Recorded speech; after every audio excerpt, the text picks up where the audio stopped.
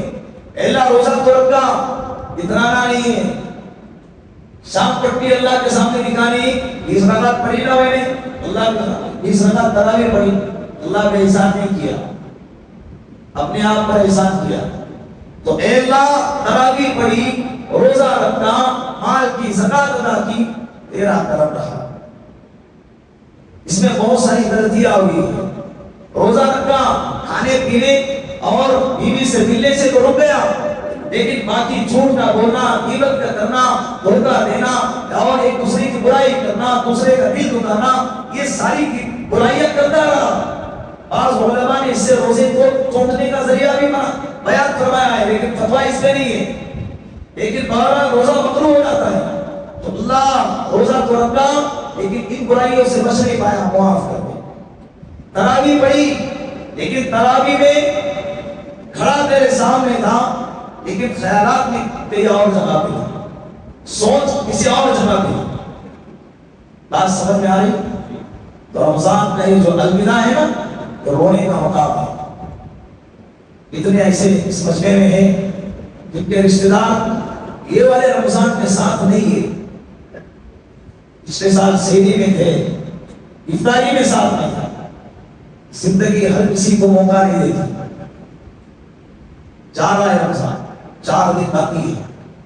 اللہ کے واسطے قدر کرو اس کی، رشتہ داروں کی قدر کرو، رمضان کے لمحات کی قدر کرو. یہ چلا گیا، 1 سال مکمل ہے، پتہ نہیں ملے گا کہ نہیں ملے گا. یہ مغفرت کا ذریعہ ہے، اللہ ہر کسی کو نہیں دیتے. اللہ یہ نعمت ہر ایرے کو نہیں عطا کرتے. اللہ نے ہم کو عطا فرمایا، یہ اللہ کا ہم پر کرم رہا، اللہ کا احسان رہا. اللہ سے کہو اللہ مجھے معاف کر دے. اللہ بہت غفلتوں میں رمضان کا مہینہ گزارا، اللہ معاف کر دے. اللہ معافی کو پسند کرتا ہے. حقیقی بات بتاتا ہوں، اللہ رب العزت رمضان کے مہینے میں ہر رات میں لاکھوں کی تعداد میں جہنمیوں سے جہنمیوں کو آزاد کرا دیتے ہیں. بہت قیمتی مہینہ ہے. اللہ کے رسول آخری عشرے میں اپنے لوگوں کو ٹائٹ کر دیتے. یہ اشارہ تھا اس بات کی طرف کہ اب مجھے دنیا سے کوئی لینا دینا نہیں، اب میں 100 ہو کر اللہ کو راضی کرنے کے لیے عبادت کروں گا. چند ایام باقی ہیں، دوبارہ یہ مجمع نہیں ملے گا، دوبارہ یہ لمحات نہیں ملیں گے. کون اٹھ کے 4 بجے کھانا کھاتا ہے؟ بتاؤ، کون اٹھ کے 4 بجے کھانا کھاتا ہے؟ کون افطار کے وقت میں اپنوں سے زیادہ دوسروں کی فکر کرتا ہے؟ یہ رمضان کی برکات ہے. اس کی برکات ہے. لوگ دل کھول کے خرچہ کرتے ہیں، غریبوں پر، علماء پہ، اپنوں پہ، اوروں پہ. یہ صرف سال میں 1 دفعہ آتا ہے اور وہ بھی جا رہا ہے. ابھی کیا ہو رہا ہے؟ رونے کا مقام ہے، مبارک بادی کا مقام نہیں ہے. قدر کرو اللہ کے واسطے اس کی. جوانوں سے بھی کہہ رہا ہوں، بوڑھوں سے بھی کہہ رہا ہوں، حادثات کا زمانہ ہے. اچانک انسان کی خبریں آ رہی ہیں کہ فلاں بندہ چلا گیا. کل رات میں کونڈوا کی مکہ مسجد کے امام صاحب 8 رکعت پڑھانے کے بعد ہارٹ کی تکلیف شروع ہو گئی، انتقال ہو گیا. جمعہ کے بعد جنازے کی نماز، اب انتقال ہوا. اب ان کو پتا ہوتا کہ میرا انتقال ہونے والا ہے، کیا مبارک موت ہے، کیا بہترین موت ہے. سوچے تو صحیح، لیکن انہوں نے سوچا تھا اب 4 دن کے بعد عید ہے، ان کے بچے یتیم ہو گئے، ان کی بیوی بیوہ ہو گئی، ان کے گھر سے سارا اڑ گیا. اب 4 دن کے بعد عید کا موقع، خوشی کا موقع ہے، ان کا گھر ویران ہو گیا. ہمارے ساتھ بھی ایسا ہو سکتا ہے بھائی. زندگی سال بھر انتظار نہیں کرتی ہے، ہر کسی کو مہلت اور موقع نہیں دیتی ہے. اللہ نے دیا ہے، قدر کرو، قدر کرو اللہ کے واسطے، قدر کرو اس کی. مسجدوں کو آباد کرو، پھر وہی ریت، پھر وہی طرز، طرز زندگی، مسجدیں پھر خالی ہو جاتی ہے، دل دکھتا ہے۔ فجر کی نماز میں ماشاءاللہ 8 سے 10 صفیں بن جاتی ہیں، میرے رمضان میں بڑی مشکل سے 2 صف بن جاتی ہے۔ ڈر لگتا نہیں ہے یار، مت کرو، جو کرنا ہے کرے نا، کرے، کس نے منع کیا؟ لیکن نماز کے وقت میں مسجد میں آئے، جس طرح سے رمضان میں فجر کی نماز کا اہتمام کرتے ہیں، سال بھر کی فجر کی نماز فرض ہے، اس میں بھی مسجد میں آؤ 10 منٹ کی نماز ہوتی ہے، نماز پڑھ کے چلے جاؤ، پھر سو جاؤ۔ کس نے منع کیا آپ کو؟ 11 مہینے تک مسجدیں ویران ہیں، مسجدوں پہ حالات آئے، مسجدوں پہ حالات آئے، مسجدوں کو گرانے کی سازشیں کی جا رہی ہے، مسجدوں کو توڑنے کی کوشش کی جا رہی ہے، اور یہاں ہے کہ مسلمان مسجد میں آنے کو تیار ہی نہیں، مسجد آباد کرنے کو تیار ہی نہیں۔ بھائی اب کریں گے نا انشاءاللہ۔ اللہ کے رسول صلی اللہ علیہ وسلم نے فرمایا، بندہ رمضان کے مہینے میں جب روزے رکھتا ہے تو روزے کے اندر کچھ کوتاہی ہو جاتی ہے، عبادتوں میں کوتاہی ہو جاتی ہے، تو اللہ اس کی تلافی کے لیے صدقۃ الفطر کو اللہ نے رکھا ہے، اس کو رکھا ہے۔ جس طرح سے جسم کی زکات روزہ ہے، جسم کی زکات روزہ ہے، اسی طرح روزے کی زکات یہ صدقۃ الفطر ہے کہ اللہ کے رسول نے یہ ہر بالغ مرد کو دینا ہے، مرد ہو یا عورت، واجب بچے پر بھی ہے۔ اگر کوئی بچہ صبح صادق کو عید کے دن صبح صادق سے پہلے پیدا ہوتا ہے تو اس بچے پر بھی صدقہ فطر واجب ہے، جو باپ ادا کرے گا، کون ادا کرے گا؟ اور اس کے 2 فائدے ہیں، ایک روزے دار کو پاک کر دیتا ہے، اور دوسرا مسکینوں کے لیے کھانے کا انتظام ہو جاتا ہے۔ اتنا بہترین فائدہ، اور یہ عید سے پہلے ادا کرنا ہے۔ حضرت عبداللہ ابن عمر رضی اللہ عنہما کا معمول رہا ہے کہ وہ صدقہ فطر کو عید کے 4-5 دن پہلے ہی ادا کرتے تھے، ورنہ اس کا ٹائمنگ عید کی صبح صادق سے پہلے فرض ہوتا ہے اور عید کے نماز سے پہلے ادا کرنا ہے۔ اللہ کے رسول نے فرمایا، من اداها قبل الصلاة زکاۃ مقبولۃ، جس شخص نے عید کی نماز سے پہلے صدقہ فطر ادا کیا اس نے مقبول زکات کو پا لیا، اور جس شخص نے من اداها بعد الصلاة صدقۃ من الصدقات، نماز کے عید کے بعد اگر صدقہ ادا کیا، صدقہ فطر پہلا ہو، اگر وہ ادا کیا تو اس کو نارمل صدقے کا ثواب ملے گا، مقبول صدقے کا ثواب، مقبول زکات کا ثواب نہیں ملے گا، صدقہ فطر کا ثواب نہیں ملے گا۔ اور یہ واجب ہے، بات سمجھ میں آ رہی ہے؟ زکات جس پر فرض ہے، صدقہ فطر اس پر واجب ہے۔ دونوں میں فرق یہ ہے کہ زکات کے لیے مال پر سال کا گزرنا ضروری ہے، صدقہ فطر کے لیے سال کا گزرنا ضروری نہیں۔ آج مال آ گیا، آج صدقہ فطر واجب ہو گیا، ادا بھی ابھی کرنا ہے۔ زکات کے لیے آج مال آ گیا، زکات فرض ہو گئی، لیکن ادا 1 سال کے بعد کرے گا۔ ادا کب کرے گا؟ 1 سال کے بعد ادا کرے گا، یہ بات ذہن میں رکھیں۔ دوسرا مسئلہ، مرحومین کی طرف سے صدقہ فطر، مرحوم پر صدقہ فطر نہیں ہے، نہ ان کی طرف سے زکات ادا کرنا ہے، نہ ان کی طرف سے صدقہ فطر ادا کرنا ہے۔ یہ سارے ثواب کر سکتے ہیں، صدقہ ان کے نام کا دے سکتے ہیں، لیکن صدقہ فطر ان پر واجب نہیں ہے، تو ان کے نام کا صدقہ فطر بھی نکالنا نہیں۔ بات سمجھ آ رہی؟ حاملہ عورتیں، بچہ اس کے پیٹ میں ہے، لیکن عید کے 2 دن بعد پیدا ہونے والا ہے، عید کے 1 ہفتے کے بعد، 1 مہینے کے بعد پیدا ہونے والا ہے، تو اس پیٹ میں جو بچہ ہے اس پر صدقہ فطر واجب نہیں ہے۔ ہاں، جو بچہ عید کے صبح صادق سے پہلے چاند رات کو پیدا ہو گیا، باپ کے لیے ضروری ہے کہ اس بچے کے نام پر صدقہ فطر ادا کرے۔ بات سمجھ میں آ رہی ہے؟ یہ صدقے فطر کے مسائل ہیں. عید سے پہلے جن حضرات نے نہیں نکالا ہے وہ نکالے. اس کی مقدار کیا ہے؟ اس کی مقدار 4 چیزیں اللہ کے رسول نے بیان فرمائی. نمبر 1 گندم، نمبر 2 جو، گندم یعنی گیہوں، نمبر 2 جو بارلے، نمبر 3 کھجور اور نمبر 4 کشمش. یہ 4 چیزیں ہیں جو صدقہ فطر میں دینا ہے. اس کے علاوہ اگر کوئی چاول دے رہا، کوئی باجرہ دے رہا، کوئی مکئی دے رہا، تو اس کے لیے ضروری ہے کہ وہ ان کی قیمت کے اعتبار سے ادا کرے. ان کی قیمت کے اعتبار سے. اگر گیہوں اگر کوئی بندہ صدقہ فطر میں دے رہا ہے تو 2.25 کلو صدقہ فطر میں گیہوں دینا ہے. 3 نفر، ایک آدمی کا. ایک گھر میں 10 افراد ہے تو ایک آدمی کا 2.25 کلو، تو 10 افراد کے اعتبار سے وہ گیہوں صدقہ کرے گا. اگر گیہوں کرنا ہے گیہوں کرے، اور اگر وہ نہیں کرنا ہے تو اس کی قیمت ادا کرے. بات سمجھ میں آ رہی؟ آج کے زمانے کے اعتبار سے اس کی قیمت بنتی ہے 70 روپے ایک آدمی کا. ہمارے گھر میں اپنے جتنے افراد ہیں اس کا کیلکولیشن کریں اور اس اعتبار سے صدقہ فطر ادا کریں. باقی کے جو 3 ہیں، جو ہے، کھجور ہے اور کشمش ہے، یہ تینوں چیزیں اس کی مقدار 3.5 کلو ہے. اتنے ہیں 3.5 کلو. 3.5 کلو ادا کرنا ہے.